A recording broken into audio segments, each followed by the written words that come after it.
Hallo liebe Wrestling-Fans, hier bei Kickoff, dem deutschen Wrestling-Talk, präsentiert von Anchor Marketing auf dem Channel der German Wrestling Federation. Mein Name ist Virgil TV, an meiner Seite Lucky Kid, ihr seht ihn alle. Up? Und Christian. Chris lässt sich entschuldigen, der ist nämlich jetzt krank, hat er sich wahrscheinlich von uns anstecken lassen in den letzten Wochen. Man weiß es nicht genau. Ich war auch krank. Er war auch krank, aber er muss am Samstag in den Ring steigen, denn am Samstag steht Global Warning an. Wir haben fast keine Sitzplätze mehr, nur noch Stehplätze verfügbar. Du kämpfst Fast alles ausverkauft. Wie geil ist das denn, oder? Ich freue mich tierisch Mega auf diese geil. Show. Lucky Kid vs. Jody Fleisch. Dream Match. Bevor wir allerdings über dieses Match reden, wir haben noch ganz viele andere Sachen im Programm. WWE hat viele Veranstaltungen produziert, gezeigt und so weiter und so fort. Unter anderem reden wir mit dir über Takeover. Mit dir reden wir über den Royal Rumble. Bei Takeover haben wir einen anderen Gast zu Gast, nämlich Tarkan Aslan setzt sich dann nachher hin, möchte über Takeover reden und über Global Warning. Wir haben noch Tour 5 im Angebot. Wir haben Team BRAZZERS, hat das Debüt gegeben im Angebot. Und Warte, ich glaube, ganz kurz, die heißen wirklich so? Team BRAZZERS? Ja, Mann. Ich glaube nicht, dass die offiziell so heißen. Aber inoffiziell. Inoffiziell, naja, das ist ein großer, starker, bärtiger Mann und eine kleine, zierliche, blonde Frau. Also, bevor wir allerdings über die Mixed Match Challenge reden, die ich natürlich wie immer nicht geguckt habe, können wir ganz kurz über Tour 5 Live reden, weil da gab es nämlich einen kleinen Reboot. Rockstar Spud ist der neue General Manager von Tour 5 Live, jetzt unter dem Namen Drake Maverick. Hast du es gesehen? Wie hat dir das Debüt gefallen? Ehrlich gesagt habe ich ein bisschen mehr erwartet. Es war ja schon seit einiger Zeit im Gespräch, dass er jetzt bei WWE unterschrieben hat. Ich persönlich hätte gedacht, man versucht mit ihm den Kader von 205 Live ein bisschen aufzuwerten. Er hat ja zumindest schon bei einer halbwegs Mainstream-Promotion in Amerika einen Ruf gehabt. Ihn jetzt, sage ich mal, an der Stelle einzusetzen, das hat mich ein bisschen überrascht, also hätte ich nicht mitgerechnet. Ich fand auch ein bisschen das Debüt so ein bisschen langweilig, er stand da einfach. Ja, er stand einfach. Ja, ich meine, was erwartet ihr? Ich meine, das ist ein GM. Also man hätte ihn allerdings auch ankündigen können, hier jetzt zum ersten Mal und dann kommt er raus. Also er hat ja nicht mal einen Entrance bekommen, er stand schön braun gebrannt im schönen Anzug. Er sah super aus. Das ist richtig. Er sah super aus. Und er hat das neue Turnier angekündigt, ein Turnier um den Cruiserweight-Titel, unter anderem dabei Tyler Bate. Finde ich gut. Hast du es gesehen? Tyler Bate ist jetzt bei Tour 5. Ja, habe ich gesehen, anscheinend. Aber er ist jetzt auch bei NXT die Woche angekündigt. Ja. Mal sehen, was er macht. Ich habe Gerüchte gehört, dass Roderick Strong Tour 205 nochmal ein bisschen stärken soll. Finde ich nicht so prall, weil ich finde, Roderick Strong ist einfach einer, der viel mehr Potenzial hat und viel mehr machen kann. Da hätte ich mir lieber im Main-Roster gewünscht als da. Das geht mir bei Tyler Bate allerdings auch genauso. Also das ist auch der Junge hat einfach Talent, ist einfach so. Allerdings ist er auch, wie alt ist er, 20? Also es ist ja nicht so, dass seine Karriere steht noch in den Startlöchern. Ja, genau. Also 16 Männer treten darum an, den neuen Cruiserweight Champion unter sich auszumachen. Das Finale wird bei WrestleMania stattfinden. Wir haben ja schon letzte Woche ein bisschen spekuliert, weil wir wussten ja schon, dass dieses Turnier gerüchtet wurde. Was haben wir gesagt, wer im Finale stehen wird? Drew Gulak und Cedric Alexander. Ja, Cedric Alexander hat es schon geschafft, der ist schon weiter. Der ist eine Runde weiter, richtig, ja. Aber allerdings mit solchen Kalibern wie jetzt vielleicht Roderick Strong, wie Tyler Bate drin, der zwar verloren hat, aber mit solchen Kalibern weiß ich nicht, ob das Finale wirklich so aussehen wird oder ob vielleicht noch ein paar Überraschungen aus NXT kommen. Ich bin gespannt. Auf jeden Fall. Die Mixed Match Challenge, ich habe sie wieder nicht gesehen. Wir haben Braun Strowman und Alexa Bliss, Team BRAZZERS, wie sie inoffiziell liebevoll von uns genannt werden, haben ein Match bestritten gegen Sami Zayn und Becky Lynch. Hast du es gesehen? Ginger Snaps. Ja, bisher auch noch nicht. Ich wollte gern, aber ich habe es bisher nicht geschafft. Ich weiß nur, Bliss hat den Pin eingefahren und durfte auch beginnen. Es gab ja wohl ein Fanvote, wer beginnen darf. Der wurde dann, glaube ich, auf Facebook Watch angefragt, wer beginnen darf. Und die Fans hatten wohl Einsehen mit Sami Zayn und haben Becky Lynch am Anfang in den Ring gestellt, sodass er nicht direkt von Anfang an verdroschen wurde. Also wir haben bis jetzt 3 Matches gehabt von der Mixed Match Challenge. Ich muss sagen, mein Interesse tendiert da leider gegen 0. Wie sieht es bei dir aus? Ich habe auch noch kein Match gesehen. Allerdings bist du ja selber schon im Mixed Match angetreten, ne? Bei uns in der GWF, bei Women's Wrestling Revolution. Oh ja, mit Cat Siren zusammen gegen Gefreiter Weber. Und wie ist das für dich, so ein Mixed Match zu bestreiten? Ist das eine andere Matchart für dich oder ist das also? Ja, man kann einfach meiner Meinung nach die Geschichte besser erzählen. Es ist voll interessant, weil es einfach mal was Neues ist. Und alles, was neu ist, finde ich cool. Also ich bin eher der Typ, der Abwechslung braucht, als immer dasselbe. Und das fand ich ganz cool. Wobei ich sagen muss, ich hatte auch an dem Tag, ich weiß nicht, ich habe davor den WXW-Tour gemacht und dann war ich früh morgens da und dann habe ich bei der Frauenshow gecatcht, dann habe ich eine Abendshow gecatcht, dann war ich schon auch so, okay, dann war ich schon durch. Das passiert, wenn man talentierter Wrestler ist und viele Matches bestreiten muss. Wir kommen zum Royal Rumble. Das war am Sonntag absolutes Highlight. Viele Matches hatten wir. Wir hatten eine Pre-Show mit 3 Matches. Das war mega geil, Mann! Die Pre-Show schon? Die fandst du gut? Oh nein, die habe ich nicht gesehen. Da haben wir, glaube ich, noch andere Sachen gemacht. Ja. Pre-Show. Allerdings gab es ja, also das erste Match, was war AJ Styles im Handicap-Match gegen Kevin Owens und Sami Zayn. Vollkommen gut. Schöner Opener. Wir waren selber überrascht, dass die im Opener sind, aber haben gute Arbeit geleistet, finde ich. War jetzt nicht schlecht. Da war deine Meinung über den Opener vom Royal Rumble? Absolut. Also ich habe ja gehofft darauf, dass AJ Styles das Ding gewinnt, weil jetzt gibt es ja Gott sei Dank das Dream-Match mit Nakamura. Ich hatte mir schon fast... Spoiler. Ich hatte schon echt Sorge, dass da ein Titelwechsel kommt, weil Handicap-Match ist ja... Man muss es authentisch verkaufen können. Ja. So ein Sieg vom Einzelnen, sag ich mal, das hat man ja ganz gut eingeläutet, auch mit dieser gezielten Schwächung von Styles in den Matches davor. Und am Ende, ja, das sind 3 Top-Wrestler, dass die ein gutes Match zeigen, das erwartet man einfach. Ich bin eigentlich auch, wollte ich jetzt nochmal dazu hinzufügen, ich selber als Wrestler finde Handicap-Matches schrecklich. Es ist wirklich das Schlimmste, was du den 2 Wrestlern antun kannst und dem einen Wrestler. Weil das ist... Für die 2 Wrestler ist es einfach, die sehen mega schwach aus, weil da nur ein Wrestler ist. Ja. Prinzipiell rein logisch könnten die ihn wirklich fertig machen. Das wäre so. Das wäre gar kein Problem. Also sehen die dadurch schwach aus. Was den einen Wrestler betrifft, der sieht so extrem stark aus, da denkst du so, oh mein Gott, der kann 20 Leute auf einmal besiegen und das hilft ihm nicht. Das hilft ihm null. Meiner Meinung nach einfach nicht realistisch genug. Es gab ja Gerüchte, dass das Match auch nur so zustande gekommen ist, weil Daniel Bryan sich in der Promo verplappert hat. Hätte eigentlich auch ein Triple Threat, hätte es eigentlich sein sollen, war es aber nicht. Ob das wirklich stimmt? Aber es wurde ja jetzt ein bisschen geändert, wenn wir jetzt zu SmackDown kommen. Ich meine, jetzt soll ja Sami Zayn und Kevin Owens gegeneinander kämpfen. Ganz genau. Wo der Gewinner gegen AJ Styles beim Fastlane. Genau. Also es kommt da noch ein bisschen Bewegung rein. Vielleicht ist das Yet-Move bald zu Ende. Es gab beim Royal Rumble allerdings noch andere Matches. Nicht nur die 2 Royal Rumble Matches, über die wir noch zu sprechen kommen, sondern es gab noch 2 Tag Team Titel Matches und es gab noch das Triple Threat Match um den Universal Title. Und für meinen Geschmack hatten die Matches irgendwie nicht so die Qualität von den anderen Matches und haben mich auch ein bisschen gelangweilt. Wie sieht's bei dir aus, Christian? Absolut. Ich meine, ich bin zum Beispiel ein Riesenfan von The Bar. Ne? Also ich muss mich outen. Sheamus ist jetzt bestimmt nicht jedermanns Sache, aber ich finde den Typen einfach geil, weil er ist authentisch. Wenn er dir das Ding in die Fresse latscht, ne, dann liegst du und fertig. So, Sheamus überragender Wrestler. Ja, das sagt, Alter.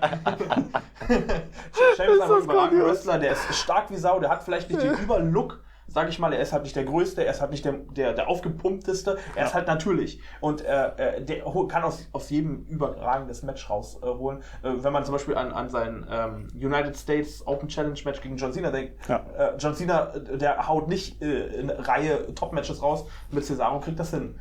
Oder Cesaro kriegt es mit ihm hin, je nachdem, wie man das... Cesaro ist einfach top. Also es wundert mich immer noch, bis heute, seitdem er in der WWE ist, dass er nicht im Main Event steht.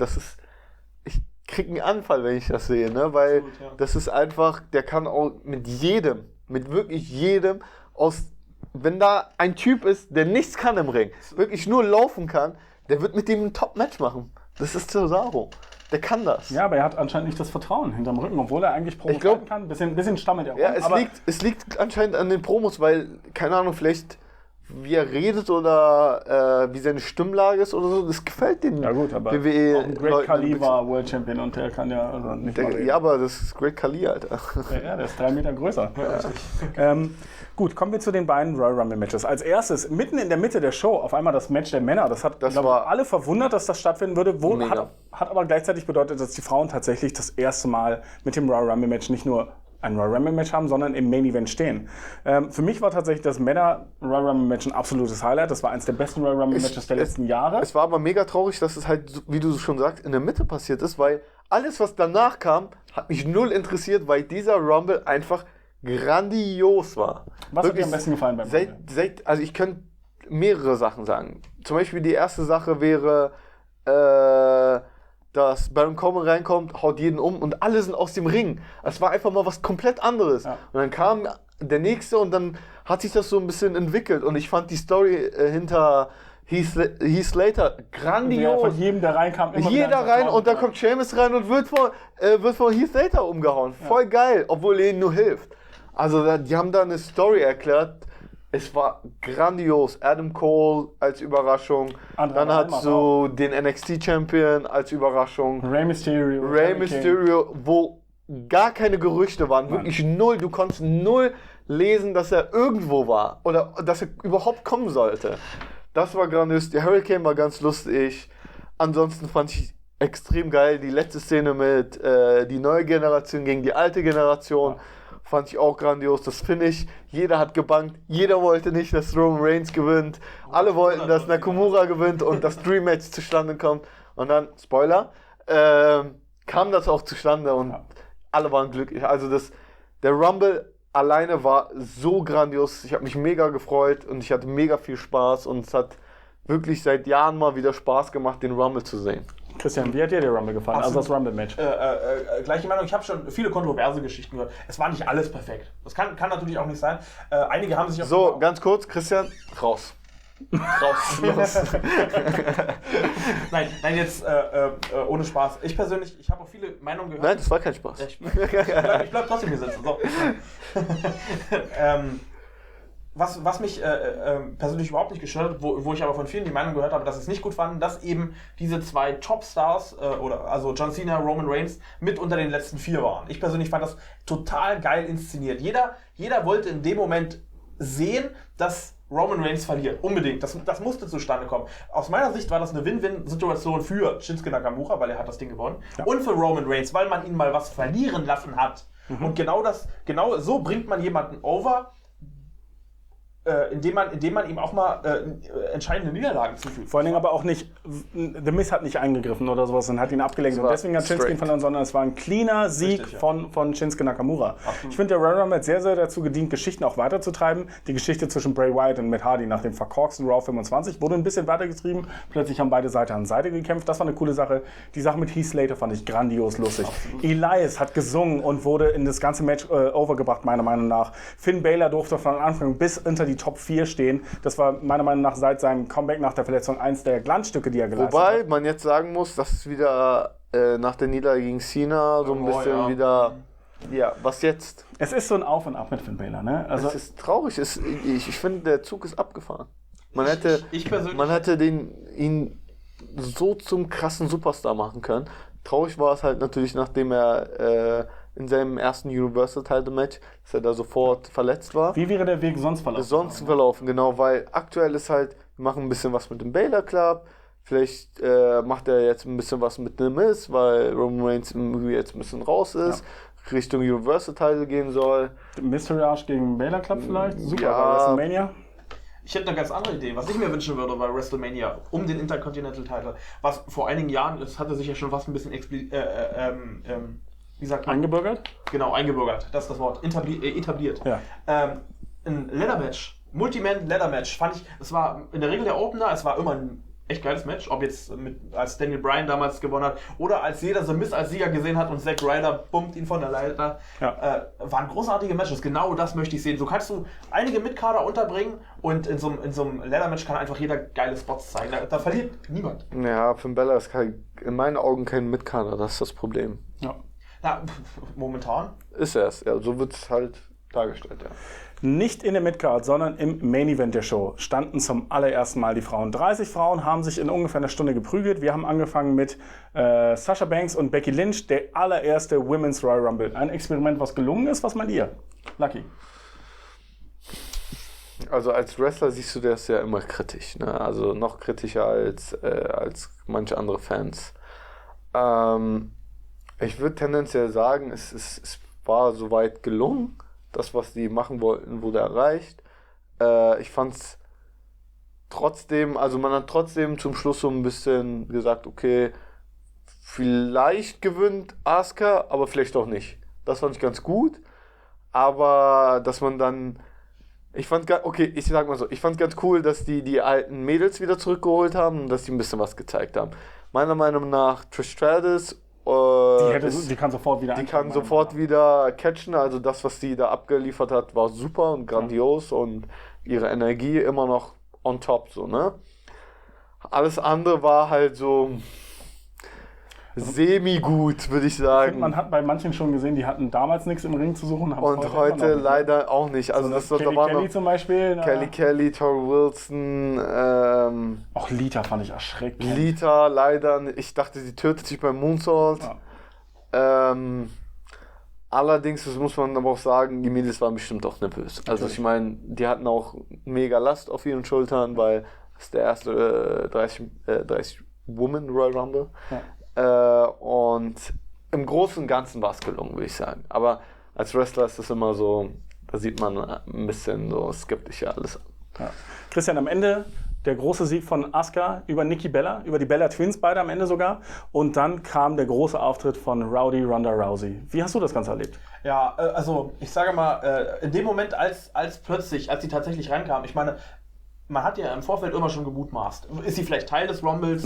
Hat sie überhaupt einen Auftritt? Das hatte man ja tatsächlich aus meiner Sicht von Seiten von WWE und auch von ihr selber geschafft, schon ein ganzes Stück zu drücken. Also ich habe nicht mehr damit gerechnet. Es hieß ja, sie ist in Kolumbien, macht Dreharbeiten etc.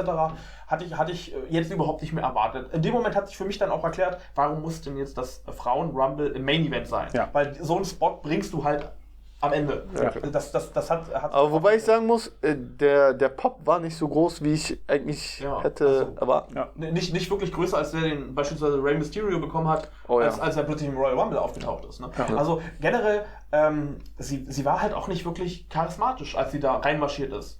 Also ich weiß nicht. Eigentlich ist sie charismatischer, finde ich. Also so bei UFC, beim Gewichte... Beim Wiegen, genau. Da wirkt sie einfach, da hat sie dieses ganz coole Lächeln, da denkst du so, oh, ist die süß. Und dann steht sie vorm Gegner und du weißt, okay, sie wird sie gleich töten, Alter. Jetzt ist Business, ganz klar. Und das hat mir gefehlt, das war einfach, die hatte einfach diese übermäßig große Jacke an, die meiner Meinung nach einfach nicht gut gepasst hat. Das war tatsächlich die Jacke von Roddy Piper. Okay. Der Sohn von Roddy Piper hatte ihr geschenkt. Als sie rauskam, dachte ich auch, okay, hat sie in den Spiegel geguckt, aber jetzt, wenn man das weiß, ist das schon... Okay, das wusste ich nicht. Ganz cool, die Geste ist cool, die war halt übermäßig groß und dann dachte ich so, okay, wenn du jetzt vor diesen Mädels stehst, dann guck so, als würdest du sie töten wollen. Und dann zeig auf das WrestleMania-Zeichen und dann hau ab. Ja, das hätte ich erwartet, aber es war halt, sie kam mit einem leichten Lächeln rein. Und das war dann auch die ganze Zeit so. Dann hat sie aufs WrestleMania-Zeichen gezeigt und dann ist wieder gegangen. Ja. Das war halt und war dann auch bei Raw halt nicht zu sehen. Also sie ist wirklich sie hat kurz ihre Dreharbeiten unterbrochen, um kurz da zu sein. Ich fand, es war okay, dass der Women's Royal Rumble im Main Event war, meiner Meinung nach, weil ich finde, das ist ein Meilenstein, natürlich. Absolut. Ich hab damit gerechnet, dass das Ding im Opener stattfinden wird. Und das wäre vom roten Faden von der Show, glaube ich, auch ein bisschen besser gewesen, weil die Fans hätten dann am Anfang ein Highlight gehabt, dazwischen hätte sich das aufbauen können und am Ende das Highlight gehabt. Was ich super schade finde, ist, dass Ronda Rousey schon von diesem Meilenstein, da haben gerade 30 Frauen gegeneinander gekämpft, das weggenommen hat. Weil, ich meine, wer waren die 30, wenn sie danach kommt, aufs WrestleMania-Zeichen zeigt und sie ist dann auch mit dabei? Das finde ich ein bisschen... Also klar, sie ist ein Megastar, aber im Endeffekt, ist das halt die Frage. Die 30 Mädels machen die Arbeit, ne? Ganz genau. Manche mehr, manche weniger, Sasha Banks. So, ich möchte noch eine ganz kurze Anekdote anreißen. Der Bullet Club ist zu Ende. Hast du es mitbekommen? Oder ist das? Oder ist es nicht? Oder splittet er sich bloß auf? Splittet er sich? Was passiert da gerade in New Japan? Kannst du uns mal auf den aktuellen Stand bringen? Ich glaube, also die Szene war folgendermaßen. Da war Kenny Omega gegen Jay White. Kenny Omega, Spoiler-Alarm, verliert den IWGP US-Title gegen Jay White. Dann kommt Hangman Page raus und will Jay White quasi herausfordern und Kenny Omega geht dazwischen. Okay. Was dazu führt, dass Cody rauskommt. So, und dann gibt es wieder die Streitigkeiten wie immer zwischen Cody und Kenny. Und dann kommt halt Nick Jackson, dann kommt Marty Scurll, Matt Jackson war verletzt, kam dann auch noch dazu, als sich das so ein bisschen aufgespielt hat und dann hat aus Versehen Kenny Matt Jackson geschubst, obwohl er am Rücken verletzt ist. Okay. So, dann gab es eine kleine Bombe von Matt und alle waren schockiert und dann sind alle wieder raus, bis auf Cody und Kenny wollte gerade raus und hatten sich eigentlich schon vertragen, haben sich die Hände gegeben und dann hat Cody zum Crossroads angesetzt. So, das erste Mal, dass da was Großes passiert ist. Also wirklich die Aktion gegen seinen eigentlichen Stable-Kollegen. Eigentlich um den Leader, genau. Er ist ja der Leader. Und dann die große Überraschung. Dann wollen die Kenny fertig machen mit dem Stuhl und dann kam der Save von Kota Ibushi. Jetzt die Frage, sind die Golden Lovers wieder vereint oder nicht? Aber die Szene, also ich kann sie nur jedem empfehlen, wer sich hier ein bisschen mit japanischem Wrestling auskennt, wer die DDT-Zeiten von den beiden Jungs verfolgt hat, das war einfach nur eine grandiose Szene, wie sie sich umarmt haben und obwohl Kenny nicht wollte und dann hat ihn Ibushi gezwungen und dann war das so ein bisschen wie in der Seifenoper, aber fand ich ganz cool, Alter. Also ich bin ja kein New Japan-Gucker, aber auch die Szene habe ich gesehen. Christian, wie hast du das Ganze wahrgenommen? Ist das Ende von dem Bullet Club, so wie wir ihn kannten? So wie wir ihn kannten, mit Sicherheit. Ich sage mal, ich habe es, glaube ich, schon vor ein paar Wochen mal gesagt, der Bullet Club lebt sehr von The Elite, von Kenny Omega und den Young Bucks. Was passiert jetzt? Sind die Young Bucks in der Folge auch mit draußen? Bleibt The Elite? Bleiben sie im Bullet Club? Es sind so viele offene Fragen. Ich bin wahnsinnig gespannt, was passiert. Ich nehme mal an, es wird jetzt einen Führungswechsel geben. Cody übernimmt das Ruder. Ich persönlich, ich glaube, damit hat der Bullet Club so ein bisschen seinen Zenit überschritten. Weil ich glaube, Cody ist als Leader nicht so charismatisch wie Kenny Omega. Also er ist ein völlig guter Wrestler etc. Und er hat natürlich auch einen Namen im Business. Aber Kenny Omega, der hat eine Ausstrahlung, der hat unglaubliches Charisma, wenn der redet. Der weiß, die Leute mitzuziehen. Das, finde ich, kann Cody nicht so stark. Okay. Und entsprechend ist jetzt, also könnte ich mir vorstellen, dass der Hype jetzt auch ein bisschen abflacht. Mal schauen. Also ich bin wahnsinnig gespannt, was sie daraus machen. Potenzial hat die Story ohne Ende. Auch die Geschichte, wie Ibushi und Omega nach so vielen Jahren ja mittlerweile schon wieder zusammengefunden haben. Die haben ja auch bei New Japan zusammen angefangen. Die waren zusammen Junior Heavyweight Tag Team Champions etc. Unglaublich. Also ich bin wahnsinnig gespannt. Ich sehe die beiden auch unheimlich gern zusammen. Ja, das wird also, wie ich schon gesagt habe, wie ich mal damals gesagt in einer Kickout-Ausgabe gesagt habe, Ibushi ist einfach Gold wert. Und genauso ist Omega. Und jetzt macht man zwei, die Gold wert sind, in ein Team, Alter. Das ist krass einfach. Absolut. New Japan macht anscheinend vieles richtig. Wir beenden jetzt den Talk mit Lucky Kid. Darf ich schnipsen? Er darf gleich schnipsen, weil, wenn er geschnipst hat, dann wird sein ehemaliger Tag-Team-Partner und bei Legacy sein Gegner hier auf diesem Stuhl sitzen. Und mit ihm reden wir über Takeover und wir reden über Global Warning. Warte! Ich will auch noch mal kurz über Global Warning. Ganz kurz. Okay. Ich catch gegen Jody Fleisch. Er catcht gegen Jody Fleisch. Zum allerersten Mal triffst du auf den. Zum allerersten Mal und es wird grandios. Ich freue mich schon mega drauf. Ich muss meinen Untitled verteidigen, was wieder mich extrem nervös macht, weil ich will den Titel natürlich so lange wie es geht verteidigen. Das ist deine zweite Titelverteidigung. Das Deine erste gegen Rambo, jetzt gegen Jody Fleisch, der eine High-Flying-Legende aus England ist. Vor Absolut. über 10 Jahren hat er zusammen mit Johnny Storm das High-Flying-Wrestling in England revolutioniert. Nicht nur in England, er hat's durch überall die auf der getragen. Welt. In Japan, in Amerika ist er überall angetreten. und dann kamen die ganzen Highflyer raus. Ne? Ja. Also so Leute wie Osprey und so weiter. Ricochet. Und Ricochet. Und Das sind die. für mich auch. Also ich habe mir damals auch Jody Fleisch immer angeguckt mit Johnny Storm. War einfach grandios. Und jetzt steigst du gegen ihn in den Ring. Wie sind deine Absolut Chancen? Ehre. Was glaubst du? Wird schwer? Es wird mega schwer, weil ich habe mir natürlich ein bisschen mich vorbereitet, habe mir ein bisschen Tapes von Jody Fleisch angeguckt und ich weiß, er kann immer noch sein 720 DDT und Der Phoenix DDT, den kann er immer. das ist richtig gefährlich. Das ist mega gefährlich. Und die ganzen anderen Sachen, die er damals gemacht hat, kann er immer noch. Aber mit dem Unterschied, dass er jetzt so aussieht. Das macht mir Angst. Aber ich bereite mich vor und ich bin gut im Training gerade und ich werde auf jeden Fall am Wochenende mein Bestes geben. Ich bin sehr, sehr gespannt auf dieses Match auf jeden Fall. Dann holen wir jetzt seinen Partner, seinen ehemaligen Partner, Tarkan Aslan. Oh, da haben wir unseren neuen Gast. Tarkan Aslan ist jetzt hier, redet mit uns über Takeover in Philadelphia vor dem Royal Rumble und über Global Warning, wo vielleicht das größte Match seiner Karriere bisher stattfinden wird. Doch wir fangen an mit Takeover. Tarkan, hast du die Show gesehen? Ja, war grandios, wie jedes Mal. Also die WWE übertrifft sich aktuell selbst mit ihren Produkten, finde ich. Zumindest die Takeover-Produkte, finde ich. Absolut, auch Rumble war stark, fand ich. Also das, was ich habe noch nicht komplett gesehen, aber das, was ich davon gesehen habe, fand ich gut. Was war denn dein Highlight von Takeover? Bobby Fish und Kyle O'Reilly? Kyle O'Reilly gegen Authors of Pain. genau. Das Tag Team Match, der Opener, das war dein Highlight. Das war absolut mein Highlight, absolut. Als Tag Team Wrestler auch nicht so ganz. Nee, ich fand allgemein so die Dramatik, die die aufgebaut haben, war ziemlich stark. Auch so von das, was erzählt werden sollte, wurde super erzählt. Das hat mir super gefallen. Das war auch so ein systematisches Kaputtmachen der Gegner, ne? Wo immer wieder auf das Bein raufgegangen ist und so. Und dann auch so die Dramatik da mal wieder mit dem Hin und Her und am Ende mit dem Switch und sowas. Und die haben ja später nochmal eingegriffen, also Spoiler-Alarm, die haben später nochmal eingegriffen und halt eben dann auch die Verletzungen dann da mal rausgetragen. So, das war ein super Opener. Also mehr geht quasi nicht. Ja, das war mein Highlight. Was war euer Highlight? Es fällt mir ein bisschen schwer. Also wahnsinnig gehypt wird ja tatsächlich der Main Event. Aber ich fand auch Adam Cole gegen Alistair Black. Ja, ich habe immer meine Probleme mit den WWE-Namen. Tommy End, genau. Fand ich auch unglaublich stark. Ich meine, ein Extreme Rules Match, ja. Da haben sie wirklich alles rausgerissen, was ging. In Philly natürlich. Absolut. Und dann noch mit Paul Heyman, der das quasi alles nochmal ein bisschen ankündigt. Ne? Ganz genau. Richtig. Ja, man hat ja auch gesehen, Adam Cole ist dann in den Royal Rumble mit Bandagen gegangen. Ja, großartig. Einige Waffen kamen zum Einsatz, die haben sich nicht geschont. War ein Top-Match. Also, ja. Großartig. Also ich habe 2 Highlights. Eins ist Velveteen Dream. Ich finde, der Mann stiehlt immer noch die Show.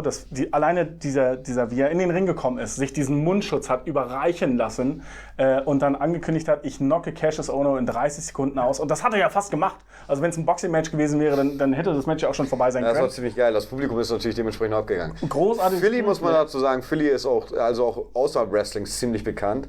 Weil Philly ist auch das einzige Publikum weltweit, das Santa Claus ausgebuht hat. Was bitte? Ja, und Philly, das Stadion, also von den Philadelphia Eagles, hat sogar einen eigenen Knast im Stadion.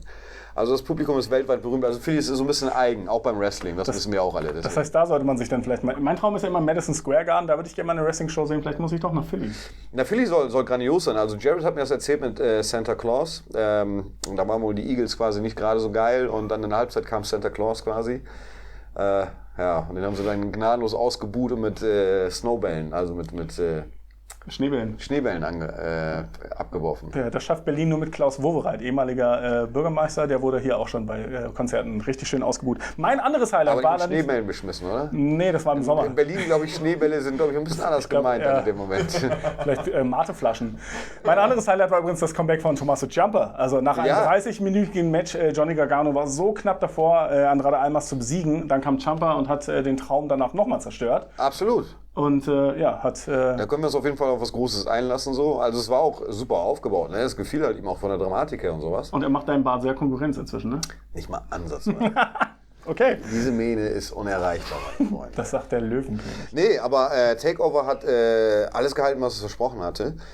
Ich fand es halt eben auch ziemlich cool, dass Heyman, wie gesagt, dann das Opening eingesprochen hat. So, das fand ich schon ziemlich geil. Ja. Und deswegen, also das Tag Team Match war ein geiler Start. Ich glaube, danach kam dann ja Ono gegen Velveteen Dream, den ich auch ziemlich genial finde. Ja. Keine Frage, weil der Junge hat einfach so, der kommt raus und bumm. Weißt du, und jeder erinnert sich an ihn. Also du wirst niemanden sehen, der nach Hause geht und sagt, ich erinnere mich nicht an den. Ja. Das war schon in seinem Match gegen Alistair Black so. Da wurde er quasi zum Star und jetzt dieser Auftritt wieder im Match hat er sogar gewonnen. Also ich fand das eigentlich großartig. Erinnert mich so ein bisschen an eine leicht homoerotische Art von Ravishing Rick Rude. Also es kann auch sein, dass das Outfit halt eben mich da ein bisschen sehr manipuliert, weil... Es ist daran schon angelehnt. Wollte ich gerade sagen. Diese Hosen, wo Jake Roberts noch mit drauf war und Jake Roberts Frau damals und so. Genau, so diese ganzen Storys halt eben. Ne? Aber auch so dieses Selbstverherrlichen oder so, es ist kongenial. Vielleicht trägst du ja gegen Dorton auch eine Hose mit Dortons Gesicht drauf. Ich glaube nicht, Tim.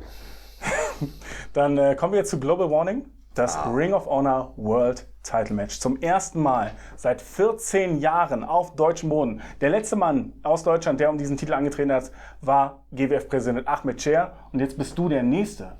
Also ist das größte Match deiner Karriere? Also zuerst einmal, das ist 14 Jahre her, als Ahmed Cher um den World Title gekämpft hat. Ganz genau, gegen Samoa Joe. Und hat Ahmed Cher jemals diesen Titel gewonnen? Nein. Also, wenn Faktus ich diesen Titel am Samstag hier behalte, bin ich quasi der Erste. Und was gibt es Schöneres, als der Erste zu sein? Nichts. Es ist quasi unerreicht. Ich meine, die Show an sich, also ich habe den Vorverkauf gehört, es sind irgendwie noch 15, 20 Plätze übrig. Sitzplätze haben wir noch. Wer das verpasst, ich sage es ganz offen und ehrlich, wer dieses Opening verpasst, ist selber schuld. Ich habe Sachen gehört und es wird auf jeden Fall eine ziemlich geile Sache diesmal. Und nicht nur diesmal allgemein, aber diesmal wieder eben echt gut aufgefahren. Und ja, das World Title Match. Ne? Also ich glaube, das ist definitiv ein Highlight auch für Wrestling Deutschland, mit dem man in Wrestling Deutschland jetzt startet. Das Lustige daran ist halt eben, dass Ahmed damals um den World Title gekämpft hat als GWFler. Bei einer Show von Ingo, der ja auch lange Zeit bei GWF mehr oder weniger angestellt war. Und nun 14 Jahre später ist Ahmed derjenige, der den World Champion wieder zurückholt. Und ja, seien wir ehrlich, Ahmed wird schon gewusst haben, warum er mich gegen ihn stellt. Aber wie bereitet man sich auf so einen Gegner vor? Dalton ist ein Wahnsinnsringer, keine Frage. Der Mann ist ein Wahnsinnsringer, sonst wäre er nicht Champion. Ja. So, den Respekt hat er. Aber du kannst dir, jetzt mal ganz im Ernst, für jeden Menschen, der sich irgendwie mit Wrestling beschäftigt, ist Ring of Honor ein Part dessen Ganzen. Weltweit. Boom. Ein ziemlich großer Part sogar. Und du kannst doch nicht auf einmal dann dastehen und denken, okay, schauen, was passiert, wir gehen irgendwie rein, wir machen das irgendwie. Nein. Das ist der Moment, wo es drauf ankommt. Das ist der Moment, wo du heiß laufen musst. Das ist der Moment, wo alles auf der Kippe liegt und du weißt ganz genau, ein Schritt zu viel ist ein Schritt zu viel und ein Schritt zu wenig ist ein Schritt zu wenig. Das muss genau auf den Zentimeter abgepasst sein. Du musst es genau in dem Moment nach Hause bringen, wenn keiner dran glaubt. Und genau das wird an diesem Samstag passieren. Also wenn ihr das verpasst, meine Freunde. Wir haben noch eine super spezielle Ankündigung für euch, denn ihr könnt diese Show nicht verpassen. Wir werden Global Warning live präsentieren. wearegwf.com mit $10 im Monat seid ihr dabei. Und wenn ihr dabei seid, ab 19 Uhr diesen Samstag Global Warning live auf jedem eurer Endgeräte. Auf dem Handy, auf dem Rechner, sonst irgendwo. Ihr könnt diese Show sehen, auch wenn ihr nicht live dabei seid. Ihr könnt sehen, wie vielleicht Tarkan Aslan der erste Ring of Honor World Champion aus Deutschland wird. Diese Show dürft ihr nicht verpassen, liebe Fans. Das war Kickout für diese Woche. Ich freue mich unheimlich auf diesen Samstag. Wir haben Four Nations Cup, wir haben den Berlin-Title on the line, wir haben die Tag Team Titles on the line. Wir haben alles da, was Rang und Namen hat. Und wir haben vielleicht den neuen Ring of Honor World Champion hier an unserer Seite. Darum geht's, meine Freunde. Danke fürs Zuschauen. Bis zum nächsten Mal.